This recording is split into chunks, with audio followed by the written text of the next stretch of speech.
आइए पहले सवाल को समझ लेना चाहिए अच्छी तरह से कि क्या करना है। सवाल लगाने से पहले सवाल को अच्छी तरह से समझ लेना चाहिए कि क्या करना है। आइए यहाँ पर देखिए लिखा हुआ है, दो समीकरण दिए गए हैं ना। एक लिखा है शायद x plus x minus y plus 1 बराबर 0, और एक और 3x प्लस 2y माइनस 12 बराबर 0 गायब हो गया है। ये बराबर 0 नहीं लिखा था।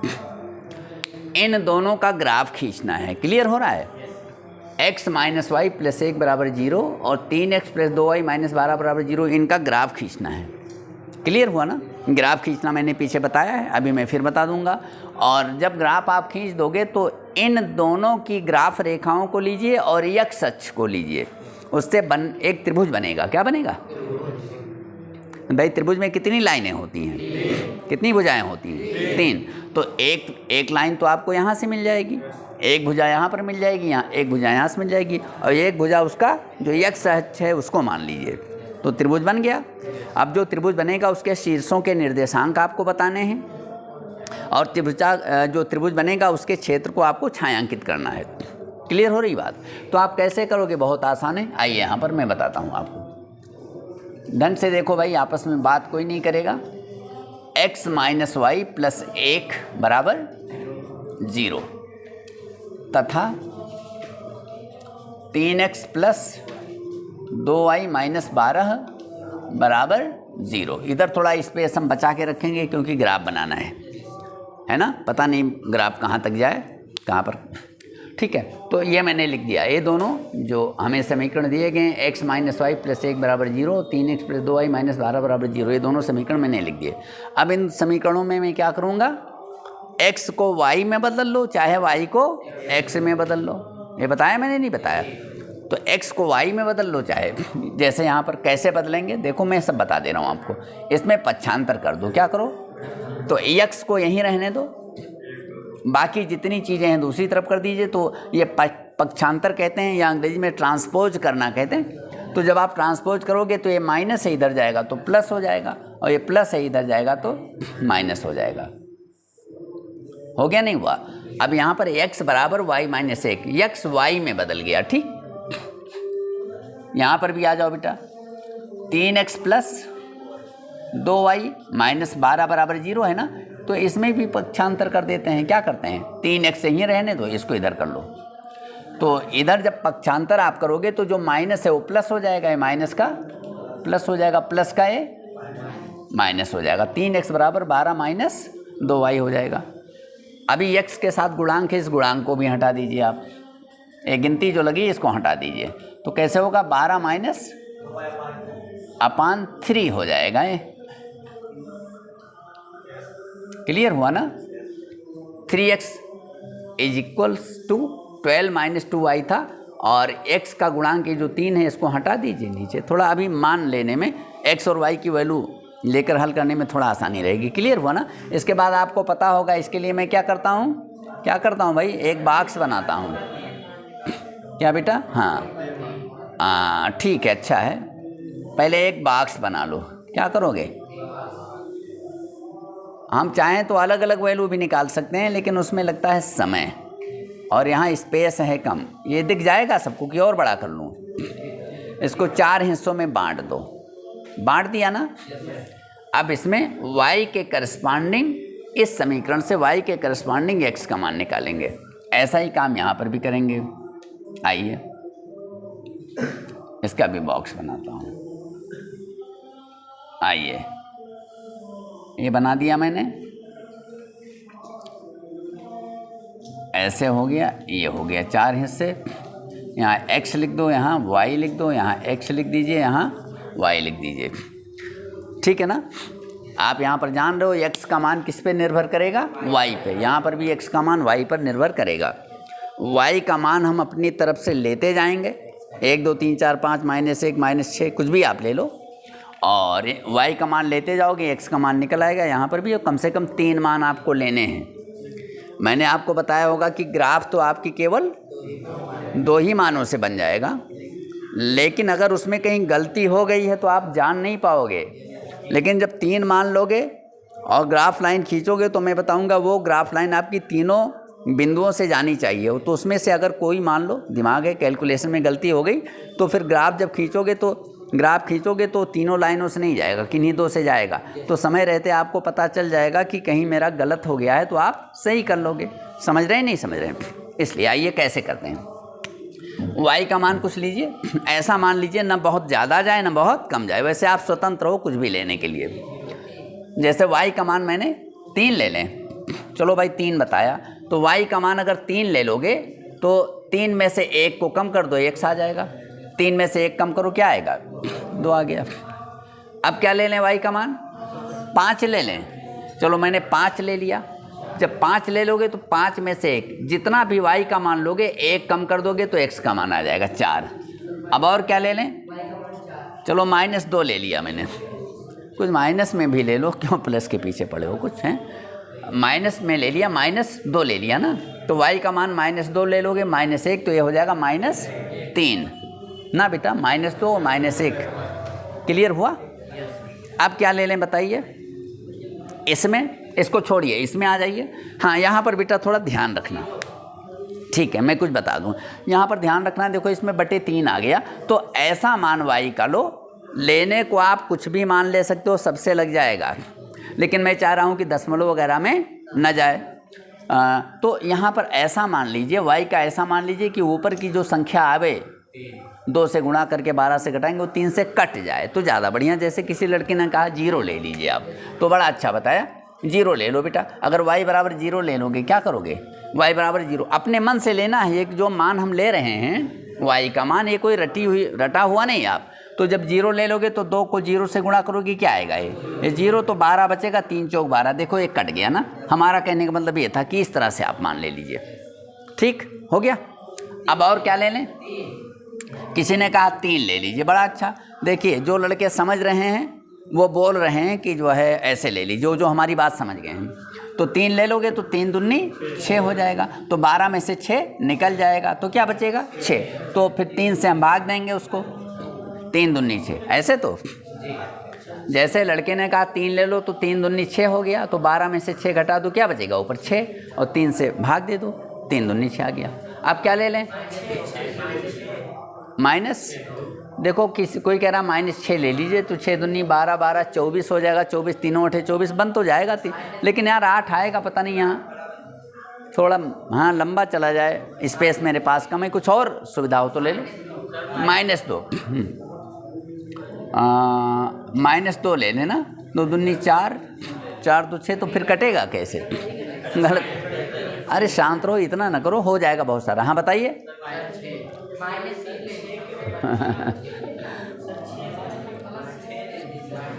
-3 ले रहा हूँ, -3 ले रहा हूँ। देखो मेरी बात सुनो, होने को बहुत कुछ लिया जा सकता है, लेकिन काफ़ी बड़ा आ जाएगा बेटा। ये भी ध्यान रखो कि इतना ही स्पेस मेरे पास है बनाने को, है कि नहीं?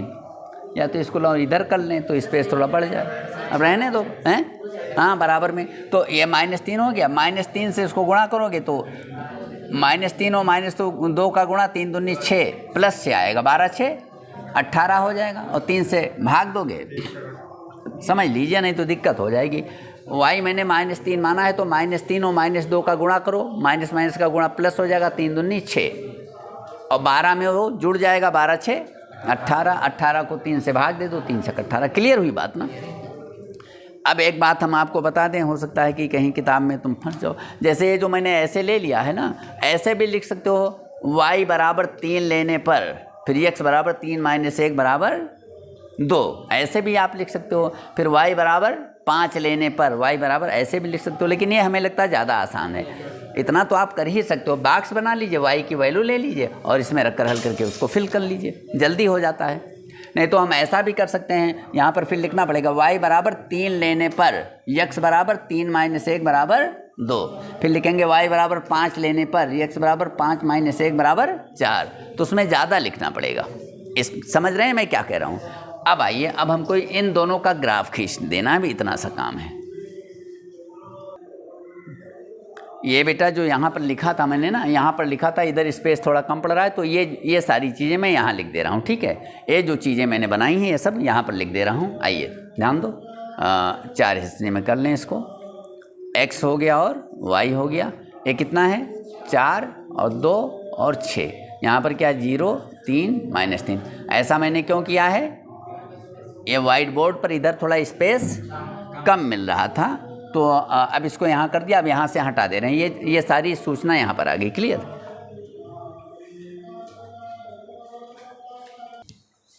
आइए बेटा देखिए, अब हमें इसका क्या करना है, ग्राफीय निरूपण, इसका और इसका ग्राफीय निरूपण करना है ना। ग्राफ पर इसकी ग्राफ लाइन प्राप्त करनी है, इस समीकरण की ग्राफ लाइन प्राप्त करनी है और इस समीकरण की भी ग्राफ लाइन प्राप्त करनी है। इस समीकरण की ग्राफ लाइन हम इस भुज और कोण से लेंगे, इस समीकरण की ग्राफ लाइन हम इस भुज और कोण से लेंगे। आपको पता है आपके यहाँ जो ग्राफ है उसमें किसी भी बिंदु का निर्धारण 2 बिंदुओं से किया जाता है, एक भुज होती है एक कोण। ये देखिए मैंने खींच दिया है। ये जो खड़ी लाइन है इसको वाई अक्ष कहते हैं, जो पड़ी लाइन है इसको एक्स अक्ष कहते हैं। ये दोनों 90 डिग्री पर काटती हैं, जो जहाँ पर काटती हैं उसको ओरिजिन या मूल बिंदु कहते हैं। सारी दूरियाँ मूल बिंदु से नापी जाती हैं। मूल बिंदु के दाईं तरफ नापी गई दूरी धनात्मक होती है, बाईं तरफ नापी गई दूरी ऋणात्मक है। देखो इधर मैंने ऋण लिख दिया, इधर धन लिख दिया।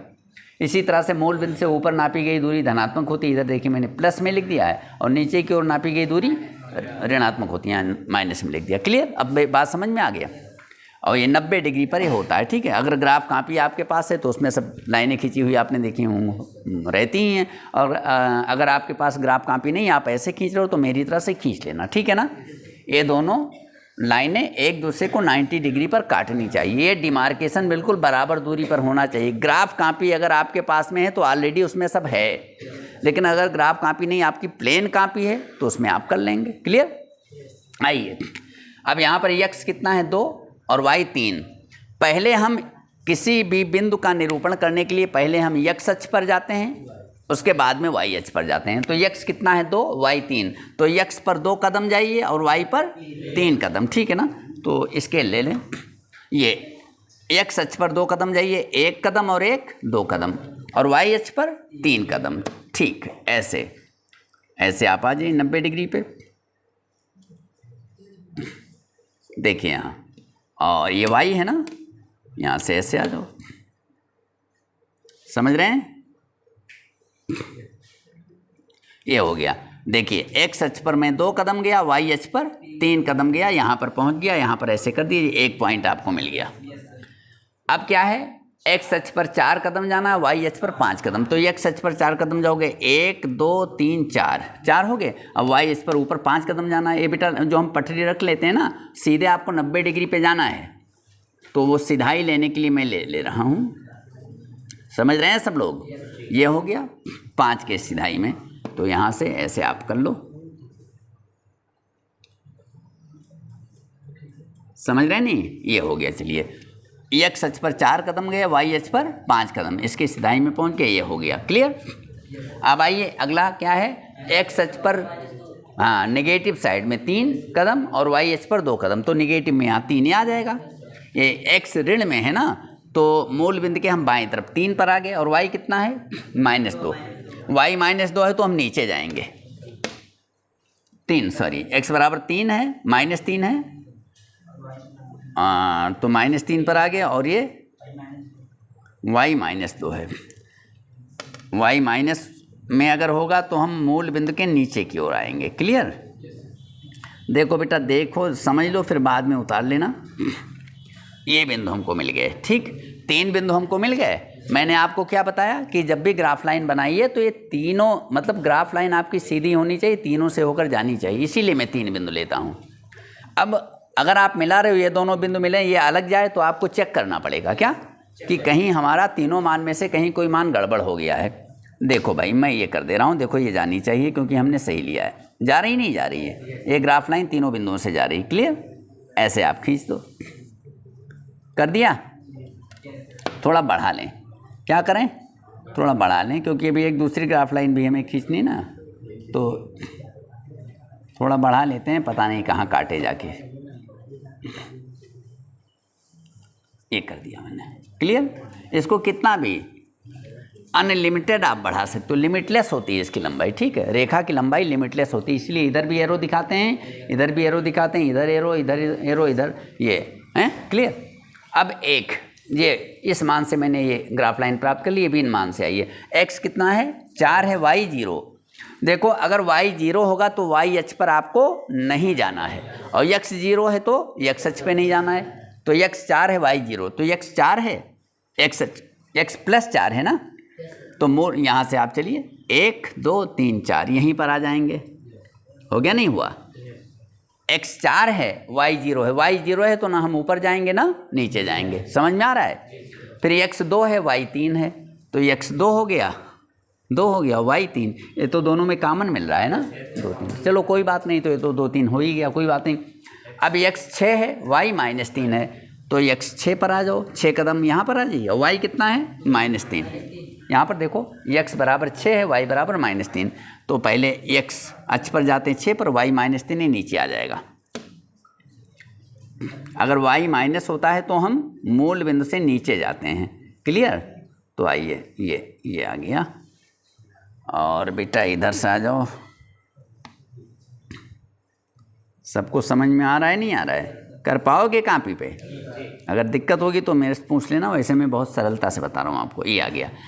देखो x पहले x अक्ष पर 6 कदम गए, और y अक्ष चूँकि ऋण में है, और y की वैल्यू ऋण में है, तो इसलिए मैं नीचे आ गया -3। ये 3 कदम नीचे आ गया। हुआ? अब आइए कौन कौन से बिंदु मिले थे? 2,3 ये मिल गया, और एक ये मिला है, एक ये मिला है ना। हाँ तो इसको मिला दो बेटा, ऐसे मिला दो, ऐसे मिला दो, ये तीनों को मिलाइए आप। ठीक, आइए अच्छी तरह से। ओके ओके, जब मिला दूँ, थोड़ा धीरज रखो, बात ना करो, बात बिल्कुल ना करिए। आइए देखिए मैं ये मिला रहा हूँ, तीनों मिल रहे हैं। बोलो भाई, और बड़ा कर दूँ? थोड़ी लाइन और बढ़ा देता हूँ अपनी सुविधा के लिए। तो कि क्यों बढ़ा रहे हो अभी आप जान जाओगे। थोड़ा सा और बढ़ा देता हूँ, ये कर दिया। ठीक बेटा, आइए एरो इधर बना दो, इधर भी बढ़ा सकते हैं, कोई बात नहीं।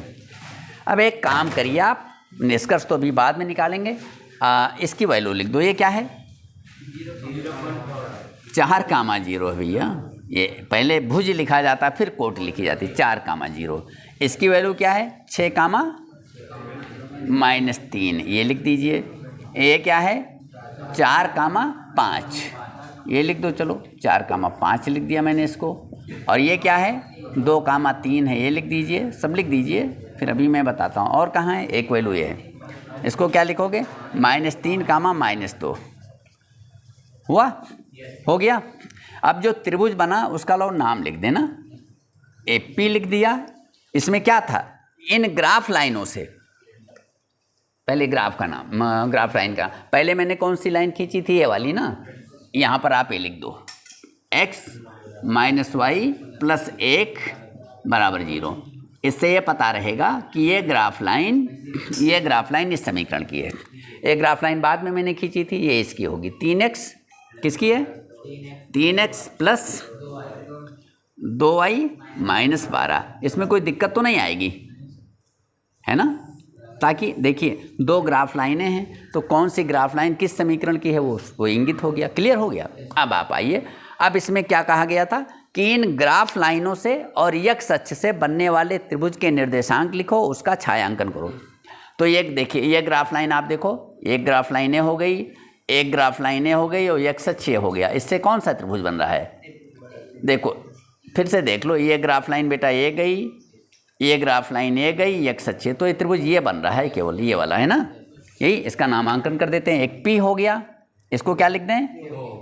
Q लिख दिया। और इसको क्या लिख दें? R लिख दो। कहाँ पर लिखें? यहाँ लिख दें, कोई बात नहीं। ये मतलब देखिए बन गया त्रिभुज नहीं? PQR ये त्रिभुज देखिए इस ग्राफ लाइन से और ये x अक्ष से बन रहा है, नहीं बन रहा है?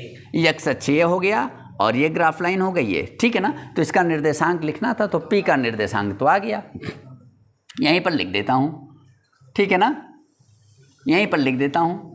त्रिभुज ग्राफ से स्पष्ट है, ऐसे लिख दो। ग्राफ से स्पष्ट है कि त्रिभुज PQR में P का निर्देशांक कितना है 2, 3 है। Q का निर्देशांक कितना है, Q का निर्देशांक कितना है, यहीं पर तो है ये -1, 0, मेरी बात सुनो बेटा। Q देखिए x अक्ष पे है ना, Q कहाँ है x अक्ष पे है, y पर तो गए नहीं तो y 0 हो जाएगा। ये -1 यहाँ ये निर्देशांक इसका जो बनेगा -1, 0। और r का देख लो, r का क्या है, ये भी x अक्ष पर है लेकिन x अक्ष के दाईं तरफ है, ये 4, 0 आ गया। ये निर्देशांक आपको प्राप्त हो गए। इसमें कहा गया था कि बने त्रिभुजों के शीर्षों के निर्देशांक, तो ये आ गया। हुआ नहीं हुआ? और कह रहा था इसको छायांकित भी करिए। क्या करिए? तो इस त्रिभुज को बेटा ऐसे छायांकित कर दो। क्या करोगे? ऐसे छायांकित कर देते हैं। जो त्रिभुज आपका बन गया है, क्लियर हो रही सबको? ऐसे छायांकन कर दो इसका। सबको समझ में आ गया? ये देखिए त्रिभुज का मैंने छायांकन भी कर दिया। और कर दें? और कर दीजिए, और अच्छा हो जाएगा। सबको समझ में आ गया? त्रिभुज का मैंने छायांकन भी कर दिया। PQR त्रिभुज का छायांकन भी हो गया। 1 मिनट और सुनिए, शांत रहो यार, इतनी शीघ्रता मत करिए। बस क्वेश्चन नहीं जितना दिया गया था उसको जान लिया, हो गया। अरे कुछ और उसके दाएं बाएं देखा करो। समीर बाबू, अगर इसका क्षेत्रफल निकालने को कहे कि इसका क्षेत्रफल निकालिए, तो क्या करोगे? त्रिभुज का क्षेत्रफल क्या होता है? मान लो दे दे, एग्जामिनर दे दे, क्यों नहीं दे सकता? नहीं दे सकता। त्रिभुज का क्षेत्रफल आपने जूनियर क्लास में पढ़ा है, नहीं पढ़ा है? तो आधार गुणे लंब बटे 2 से निकल जाएगा, आधार गुणे ऊंचाई बटे 2 से। या ग्राफ पेपर, अगर आपने ग्राफ पेपर पर बनाया तो खाने गिन के भी निकाल सकते हो। वैसे बेटा इसको आधार माने तो यहाँ से यहाँ तक कितना आएगा बताइए? यहाँ से देखिए गलती कर रहे हो। 4 तो यहाँ से है, यहाँ से यहाँ तक 4 है। हम यहाँ से लेंगे तो देखो 1, 2, 3, 4, 5 यहाँ से लेंगे, आधार ये हुआ, ऊंचाई ये होगी। ये कितनी है? 3 है। तो 5 × 15, 15 को 2 से भाग दे दो, 7.5, 7.5 वर्ग इकाई आ जाएगा। क्लियर हुआ? नहीं समझ में आया? समझे नहीं? तुरंत आप आधार, ये आधार मिल गया, ये 90 डिग्री पर है, ये 90 डिग्री पर ऊंचाई हो जाएगी। 1/2 आधार गुणे ऊंचाई 1/2 बेस इंटू हाइट हो जाएगा, निकल जाएगा। कुछ समझे? लेकिन वो कहा नहीं गया। ये चीज़ समझ में अच्छी तरह से आगे नहीं आई। इसमें कहीं दिक्कत तो नहीं है? मुझे नहीं लग रहा है कि कहीं दिक्कत है, क्योंकि ग्राफ मैंने आज नहीं बताया, मैं कई दिन से आपको बता रहा हूँ। क्लियर हुआ? तो ठीक है, और ठीक है, अच्छा है।